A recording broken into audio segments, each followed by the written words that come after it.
छोड़ो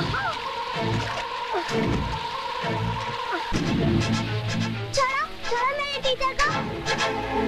आरती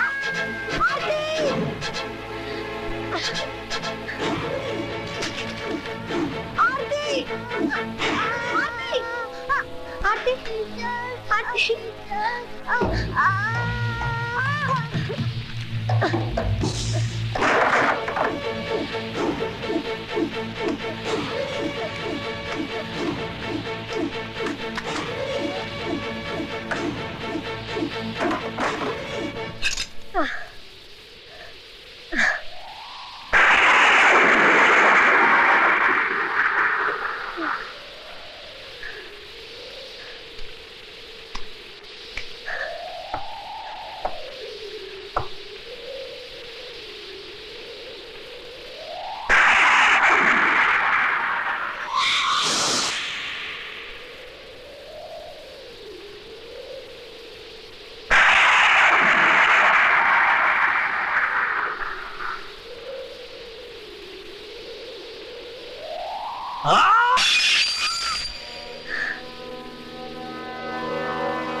हाय राम, ये क्या हुआ माला को?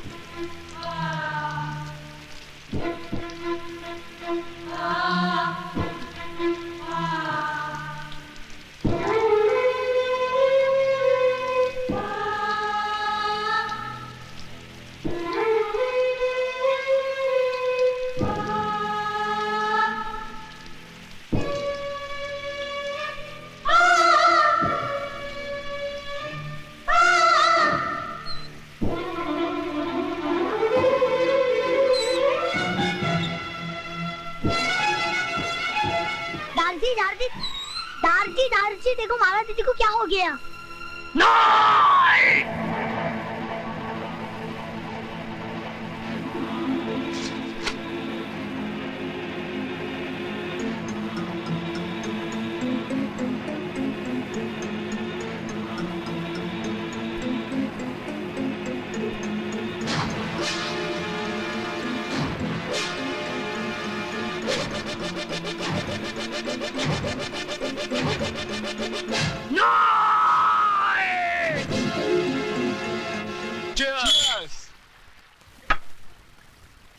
लो राज आ गया।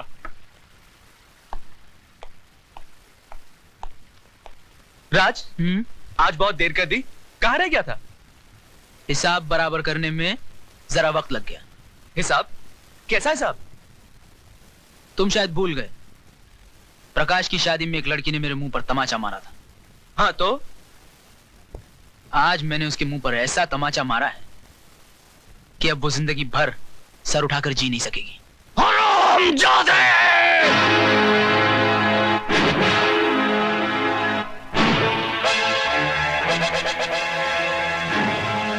मेरी बेटी तो सर उठा के नहीं जी सकेगी, लेकिन मैं तो तेरे सर को ही नहीं रहने दूंगा।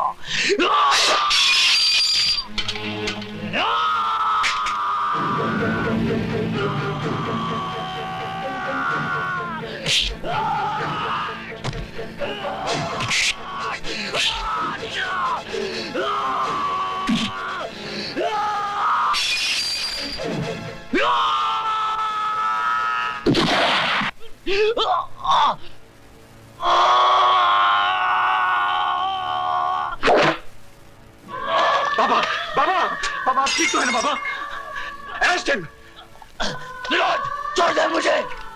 मैं इस हरामजादे को जिंदा नहीं छोड़ूंगा। इसने हमारी भला की। इसको इसके किए की सजा मिलेगी बाबा। इसको इसके किए की सजा मिलेगी।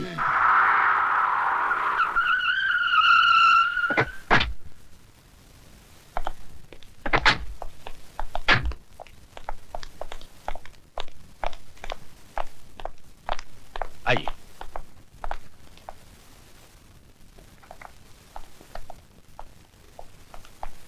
मैं हूं एडवोकेट वाघमारे और आप हैं राय बहादुर दीवानचंद। बैठिए।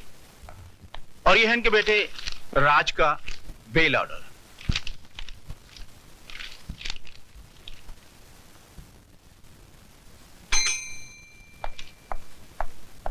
Yes sir.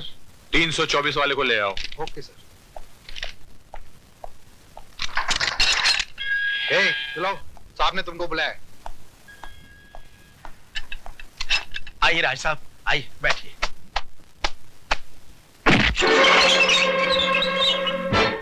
जब तक बाप खड़ा हो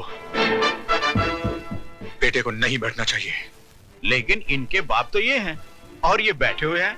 बाप थे जब ये सिर्फ बेटा था, अब ये मुजरिम है। कानून इसका बाप है। Just who do you think you are, Inspector Khan? I don't think.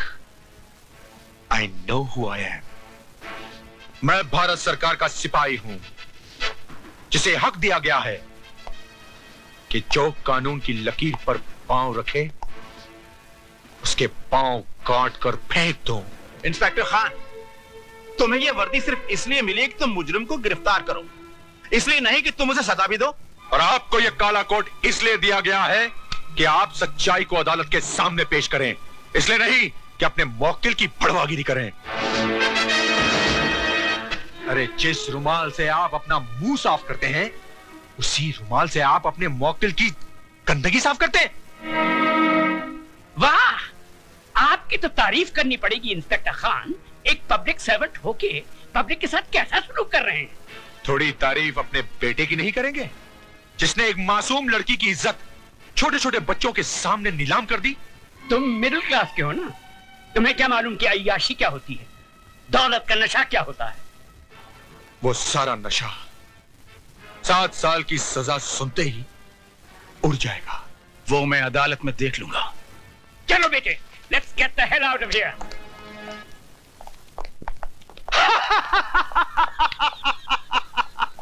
राय बहादुर उस चीज का इस्तेमाल कभी नहीं करता है जिस पे एक भी दाग लग गया हो तो उठा के फेंक दो अपने बेटे को। इस पे भी तो दाग लग गया है, फेंक दो। फेंक दो राय बहादुर, उठा के फेंक दो अपने बेटे को। उठाकर फेंक दो राय बहादुर, फेंक दो अपने बेटे को।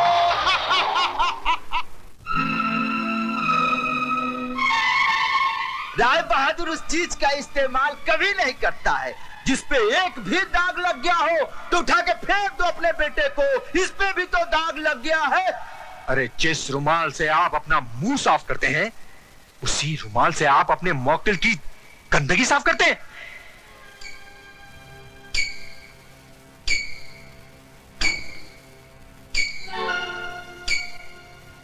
बड़ी मलिक, चाय। शर्म आती है हमें तुम्हें अपना बेटा कहते हुए। तुम्हारी इस जलील हरकत की वजह से एक 2 कौड़ी के पुलिस ऑफिसर ने हमसे जिस तरह बातें की हम ही जानते हैं। तुम्हें इस खानदान की इज्जत का ख्याल है कि नहीं? I'm sorry, Dad. सॉरी? तुम्हारे सॉरी कहने से इस हवेली पे लगे हुए दाग मिट जाएंगे क्या? अरे जवानी इतनी ही भड़क रही थी तो खरीद लेते उस चीज को। यूं ही मुंह मारने की क्या जरूरत थी? गुस्सा थूक दीजिए बाबूजी, बच्चा है, गलती हो गई। इस गलती की सजा जानती हो तुम? 7 साल इसे जेल में चक्की पीसनी पड़ेगी। इसकी आंखों की चमक और इसके गालों की लाली बुढ़ापे के अंधेरे में बदल जाएगी। ऐसा कुछ भी नहीं होगा बाबूजी, अगर आप थोड़े ठंडे दिमाग से काम लेंगे तो। मतलब? हैसियत ही क्या है उस लड़की की? कौन है वो? गरीब, बेबस, बेसहारा। ऐसे लोग गला फाड़ फाड़ कर अगर सच भी बोलें तो दुनिया उसे झूठ ही मानती है। पुलिस वाले सबसे ज्यादा बात उसकी मानते हैं जिसके पास दौलत है। मगर ये काम आसान नहीं है बहू। एफआईआर दर्ज हो चुकी है और दर्ज करने वाला पुलिस ऑफिसर कोई आम आदमी नहीं है। वो एक जिद्दी इंसान है जिसे ईमानदारी की बीमारी है। वो मर जाएगा मगर टूटेगा नहीं। तो फिर चोट वहां कीजिए बाबूजी, जहां दीवार कमजोर हो। ज्ञानी करतार सिंह एक मामूली गैराज का मालिक है। उसकी जिंदगी गुजरी है टूटी फूटी कारों के बीच में। चमकती कार में सवार होकर जाइए और उसके कालिख लगे हाथों पर चंद चांदी के सिक्के रख दीजिए। 2 मिनट में उसकी आंखें चुंधिया जाएंगी। चलो तो फिर ये भी आजमा के देख लेते। ज्ञानी जी, इंसान गलतियों का पुतला है। गलती ना करे तो वो भगवान बन जाए। एक गलती मेरे बेटे से हुई है और वो भी जवानी के जोश में। जवानी के जोश में हुई हो या दौलत के नशे में, गलती तो गलती होती है और हर गलती की एक सजा है जो इस मुल्क का कानून अदालत में सुनाता है। दो खानदानों की बातें अदालत तक जाएं, हमारी और आपकी पगड़ी बाजार में उछाली जाए। हमारी पगड़ी तो आपके बेटे ने उछाल दी, अब आपकी पगड़ी की बारी है। बरसों से मैं आपको जानता हूं। इस दुनिया में आपका कोई भी नहीं, इसीलिए आप औरों को अपना लेते हैं। ये लड़की भी आपकी नहीं, अनाथ है। धर्म, जात, खानदान किसी का भी तो कोई पता नहीं। मैं चाहता हूं कि अदालत और कानून के दांवपेच में न उलझकर हम कोई सीधा सा रास्ता अपना ले। तो जो रास्ता सोच के आए हो राय बहादुर, वो भी बोल दो।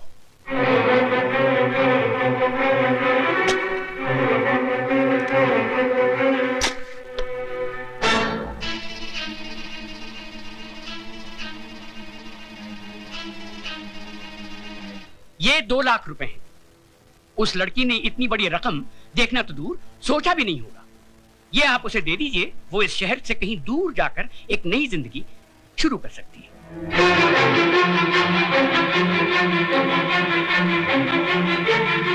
राय बहादुर,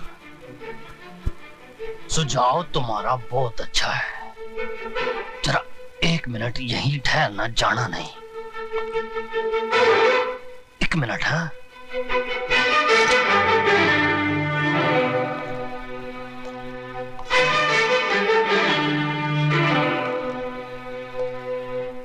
आपने मेरी बेटी की इज्जत की कीमत बहुत कम लगाई है, लेकिन मैं ऐसा नहीं करूंगा।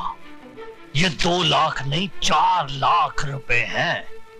अपने कार की बहू को रात को मेरे साथ सुला दो। ये करतार सिंह, यकीन मानिए मैं मुकदमा भी वापस ले लूंगा। बाकी की जिंदगी आपकी बहू इस शहर से कहीं दूर जाके बिता सकती है, बड़ी खुश हो जाएगी। तुम उस मामूली लड़की का मुकाबला मेरी बहू से कर। चुप है, वरना इस कार से तू नहीं, तेरी लाश जाएगी।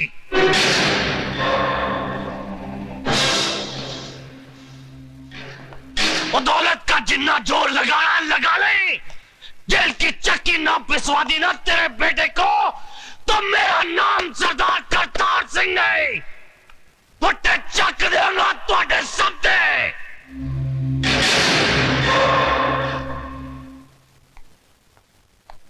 राय साहब, हिंदुस्तान की अदालतों में मुझे ज्ञान प्रकाश नहीं, माइक टाइसन के नाम से बुलाया जाता है। जिस तरह वो बॉक्सिंग रिंग में उतर के घूंसों की बौछार कर देता है, उसी तरह मैं अदालत में गंदे और अश्लील सवालों की बारिश कर देता हूं। आपके बेटे ने तो उसके कपड़े उतारने के लिए अपने हाथों का इस्तेमाल किया होगा, लेकिन मैं उसे अपने सवालों से नंगा करूंगा। रेप क्या है उसका मतलब मैं समझाऊंगा उसे।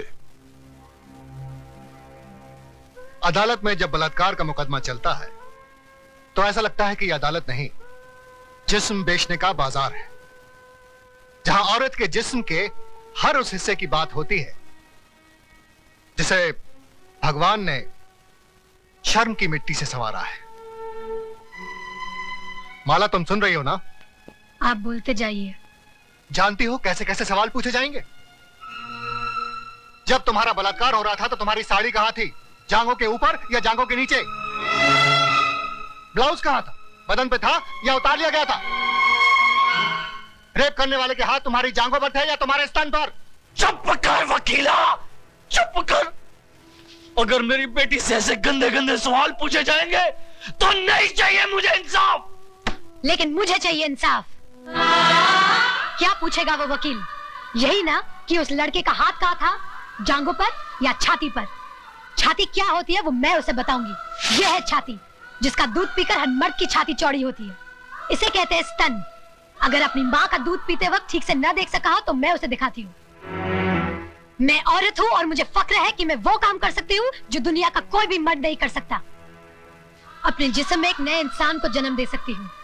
अपनी छाती का दूध पिलाकर उसे बड़ा कर सकती हूँ, जो आगे चलकर राम या रहीम बनेगा।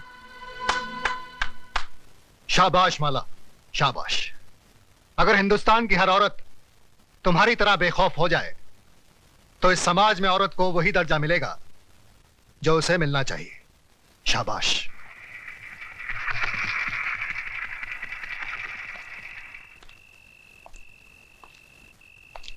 प्रताप। अरे डैडी, आप अंदर आइए ना। नहीं, यही ठीक है। हमारे दामाद होकर भी तुम हमारे खिलाफ मुकदमा लड़ रहे हो। मैं आपके खिलाफ नहीं, जुर्म के खिलाफ लड़ रहा हूं। तुम जानते हो हमारा वकील कौन है?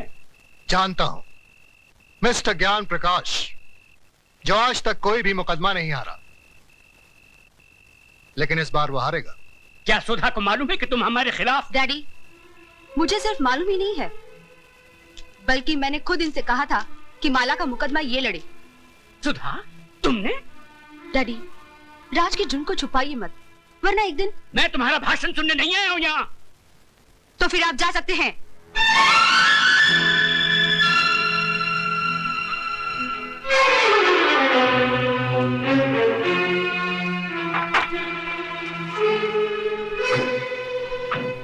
माय लॉर्ड, आज इस अदालत में एक बलात्कार का मुकदमा आया है। बलात्कार यानी कि एक लड़की के साथ जबरदस्ती करके उसकी इज्जत को लूटना। मेरी राय में ऐसे अपराधी को गोली मार देनी चाहिए।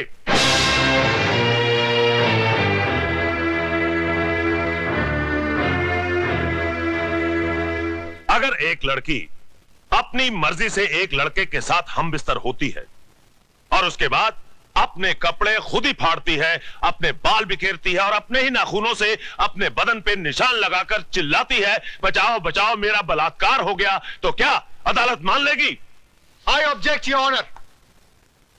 मेरे फाजिल दोस्त मिस्टर ज्ञान प्रकाश एफआईआर में दर्ज रिपोर्ट को झूठा कह रहे हैं। झूठी रिपोर्ट को झूठा कहना गलत नहीं है वकील साहब। रिपोर्ट लिखी किस पुलिस ऑफिसर ने थी माय लॉर्ड? उस पुलिस ऑफिसर ने जो सरदार करतार सिंह के कर्ज तले दबा है और बचपन में एक चोर था। इंस्पेक्टर खान, क्या ये सच है? माय लॉर्ड, दरअसल आप सिर्फ हां या ना में जवाब दीजिए। ये सच है। That's all your honour. जिस इमारत की नींव ही खोखली हो, उस इमारत का अंजाम क्या होगा? आगाज हुआ ही नहीं और आप अंजाम तक पहुंच गए वकील साहब। इस हादसे के चश्मदीद गवाह हैं योर ऑनर 40 मासूम छोटे छोटे बच्चे, जिन्हें ना ही आपकी बुलंद आवाज का खौफ है और ना ही किसी अंजाम की परवाह। आप फिक्र मत कीजिए वकील साहब, धीरे धीरे सबको बुलाऊंगा इस कटहरे में। माय लॉर्ड, सबसे पहले मैं मिस माला से कुछ सवाल पूछना चाहता हूं।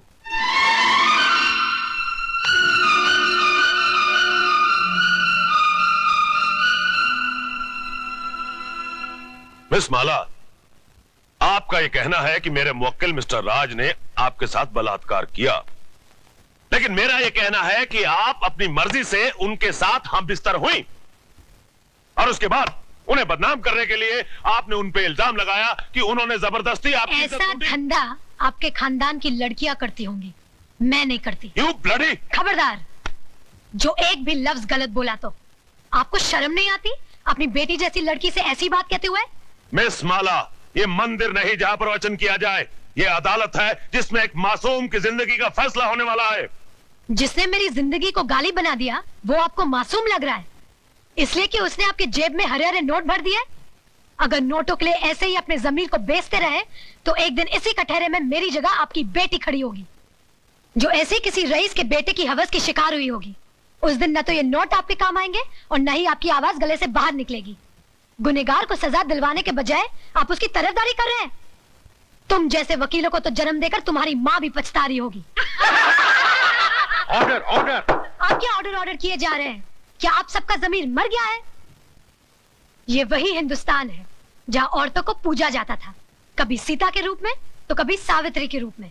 और आज उसी देश में अगर औरत को एक बार नंगा किया गया तो इसकी इज्जत को ढाका नहीं गया, बल्कि बार बार नंगा किया गया, कभी प्रेस वालों ने तो कभी टीवी वालों ने, और अब ये वकील साफ कर रहे हैं और आप चश्मा साफ कर करके देख रहे हैं। अरे समाज के ठेकेदारों, क्या भूल गए तुम लोग? द्रौपदी को भी एक बार नंगा किया गया था, कौरवों का पूरा खानदान मिट गया था। आज उनके खानदान का एक भी वारिस नहीं बचा। वकील साहब, यही पूछना चाहते थे ना कि बलात्कार के वक्त वो मेरे ऊपर था या नीचे? उसके हाथ कहाँ थे, मेरे स्तन पर या मेरी जांघों पर? बंद कर दीजिए तमाशा। अपनी घर की बहू बेटियों को बेइज्जत करने का ये ड्रामा बंद कर दीजिए। कहीं ऐसा ना हो कि आज की औरत शर्म की दहलीज पार कर जाए। इस अदालत में कल जो मुकदमा आएगा वो ये नहीं होगा कि एक लड़के ने एक लड़की का बलात्कार किया, बल्कि ये होगा कि एक लड़की ने एक लड़के का बलात्कार किया। सिर झुकाए ये खड़ा होगा, ये मैं नहीं। Order order. The court is adjourned. ये लड़की है या किसी देवी का अवतार? अरे पिछले 30 साल में मैंने बड़े से बड़े धुरंधर वकीलों को अदालत की धूल चटवा दी, लेकिन इसने मुझ जैसे पहाड़ को अपने पैरों तले रौंद के रख दिया। मगर आप तो अपने आप को माइक टाइसन कहते थे। माइक टाइसन को भी कोई मर्द नहीं पछाड़ पाया था। अरे उसे भी पछाड़ा तो एक मामूली सी लड़की ने। मगर अब हम क्या करें ये तो बताइए। इससे पहले कि कल सुबह जज अपनी कुर्सी पर बैठे, माला को इस दुनिया से उठवा दीजिए।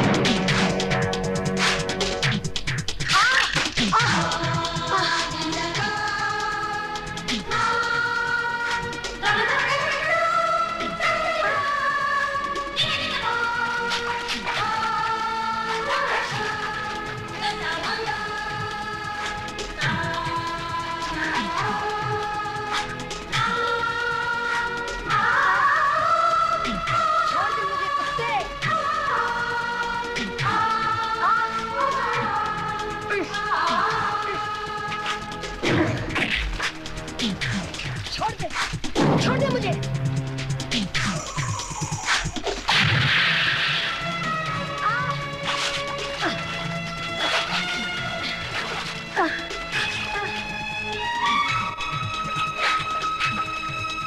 खोल दे साली का मुंह, इसके मुंह में तेजाब डालता हूं।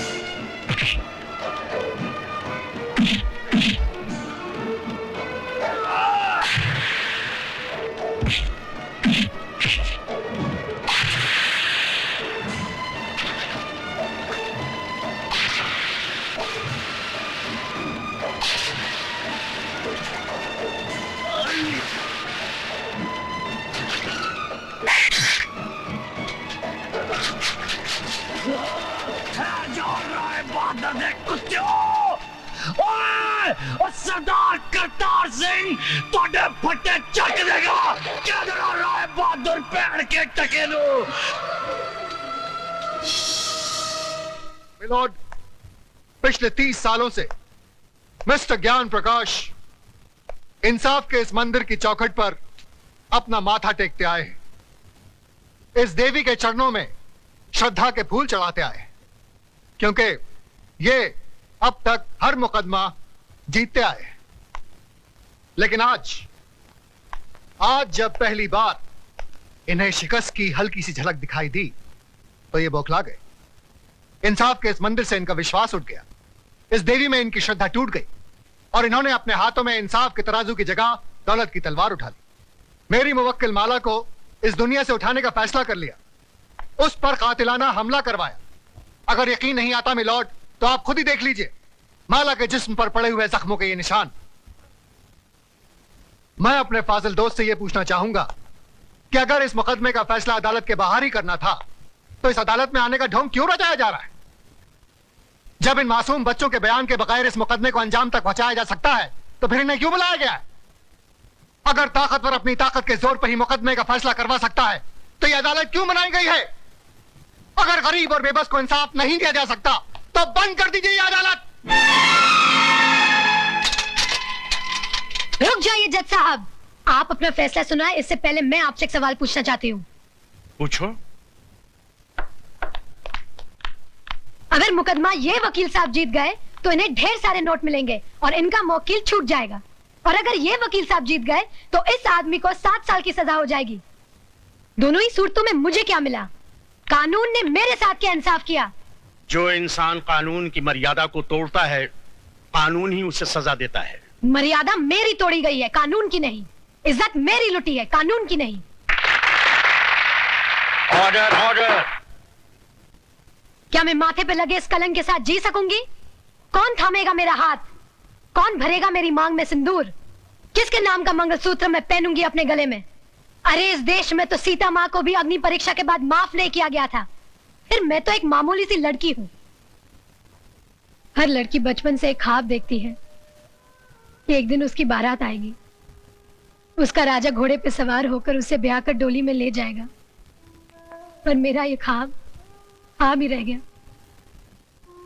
क्या मेरी बारात कभी नहीं आएगी? क्या मेरा राजा अब कभी नहीं आएगा? जज साहब, क्या मैं बिन ब्याही रह जाऊंगी? क्या मैं बिन ब्याही रह जाऊंगी?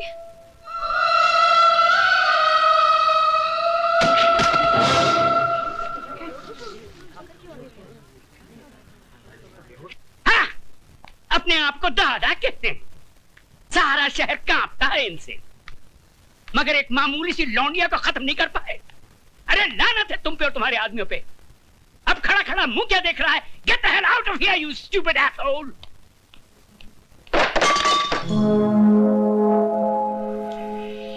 कौन है वहां? सामने आओ वरना गोली मार दूंगा। तुम किस किस को गोली मारेंगे साहब? एक गुनाह को छुपाने के लिए और कितने गुनाह करेंगे? पूरा शहर तुम्हारे नाम पर थूक रहा है, पूरे शहर को मिटाएंगे। साहब, इंसानी बने रहना, भगवान बनने की कोशिश मत करना, वरना वो ऐसा मिटा देगा कि ना तुम जी सकोगे ना ही मर सकोगे। तुम्हारी ये मजाल कि हमारे सामने जबान खोलो। 40 साल लगे साहब, 40 साल, तब जाके जबान खुली है। पैसों से बहुत बड़े हो गए लेकिन इंसान छोटे रह गए। कौशल्या, तुम्हें तमीज नहीं मालिक से कैसे बात की जाती है? तुम तमीज सिखाओगी मुझे, जिसने तुम्हारे मर्द को पैजामे का नाड़ा बांधना सिखाया है? अरे बहू, जब घर में आग लगी हो तो पानी डालकर उसे बुझाया जाता है, लेकिन तुम उस आग में तेल डाल रही हो।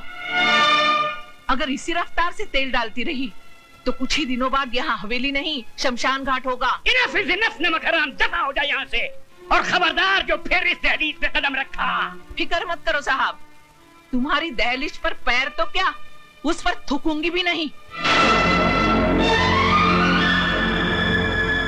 दोनों तरफ के गवाहों के बयानात सुनने के बाद और तमाम हालात को मद्देनजर रखते हुए ये अदालत इस नतीजे पर पहुंची है कि मुल्जिम राज ने जुर्म किया है और वो कानून का मुजरिम है। लेकिन कानून से पहले वो माला का मुजरिम है, जिसकी जिंदगी को उसने तबाह कर दिया और समाज में इज्जत से जीने का हक उससे छीन लिया। लिहाजा ये अदालत मुल्जिम राज को ये हुक्म देती है कि जिस लड़की को नंगा करके उसने बेइज्जत किया, उसी लड़की से शादी करके उसे अपने घर की इज्जत बनाए।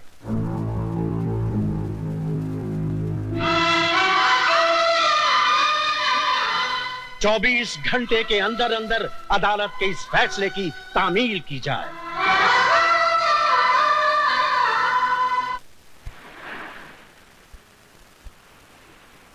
लिहाजा ये अदालत मुल्जिम राज को यह हुक्म देती है कि जिस लड़की को नंगा करके उसने बेइज्जत किया, उसी लड़की से शादी करके उसे अपने घर की इज्जत बनाए। 24 घंटे के अंदर अंदर अदालत के इस फैसले की तामील की जाए। मैं किसी भी कीमत पर उस लड़की को नहीं अपनाऊंगा। हाई कोर्ट में मुकदमा लड़ूंगा, सुप्रीम कोर्ट तक जाऊंगा। जाओ, जरूर जाओ। आज तो हम सिर्फ इस शहर में बेइज्जत हुए हैं, कल हमें सारे मुल्क में बेइज्जत करो और परसों सारी दुनिया में, ताकि वो लोग जिनकी आज तक हिम्मत नहीं हुई थी इस हवेली की तरफ आंख उठा के देखने की, घर में घुस आए और हमारे मुंह पे थूके। तो क्या मैं दुनिया की परवाह करूं, अपनी जिंदगी की नहीं? उस मामूली लड़की से शादी कर लूं मैं? अब वो एक मामूली लड़की नहीं रही, अखबारों की सुर्खियां बन गई है वो। इस शहर के हर आदमी की बेटी बन चुकी है वो। तुम्हारी भलाई बस इसमें है कि तुम कोर्ट का ऑर्डर मान लो और उस लड़की से शादी कर लो, वरना ये घर तबाह हो जाएगा। मैं आपके लिए 7 साल की सजा काटने के लिए तैयार हूं, मगर उस लड़की से मैं हरगिज़ शादी नहीं करूंगा। जिस लड़के ने सुबह का सूरज तक न देखा हो, जिसे किसी चीज को हासिल करने के लिए कोशिश तक न करनी पड़ी हो, उसे क्या मालूम कि जेल की कोठरी क्या होती है, उसका अंधेरापन कैसा होता है। अगर आप नहीं चाहते कि मैं 7 साल की सजा काटूं, तो क्या उम्र भर की सजा भुगतूं उस लड़की से शादी करके, अपनी जिंदगी तबाह कर लूं? शादी तुम करोगे, लेकिन अपनी जिंदगी तबाह करने के लिए नहीं, बल्कि उसकी जिंदगी तबाह करने के लिए। हम समझे नहीं बहू। बाबूजी, अदालत से उसने अपने लिए जिंदगी नहीं, मौत मांगी है। इतने जुल्म और सितम ढाऊंगी कि इस हवेली की बहू बनने का ख्वाब मिट्टी में मिल जाएगा। सर्वमंगल मांगल्ये शिवे सर्वार्थ साधके शरण्ये त्र्यंबके गौरी नारायणी नमस्तुते। मंगलम भगवान विष्णु मंगलम गरुड़ध्वज मंगलम पुंडरीकाक्ष मंगलायस्तनो हरि। मात पितृ चरण कमलेभ्यो नमो नमः। स्थान देवताभ्यो नमो नमः। ग्राम देवताभ्यो नमो नमः।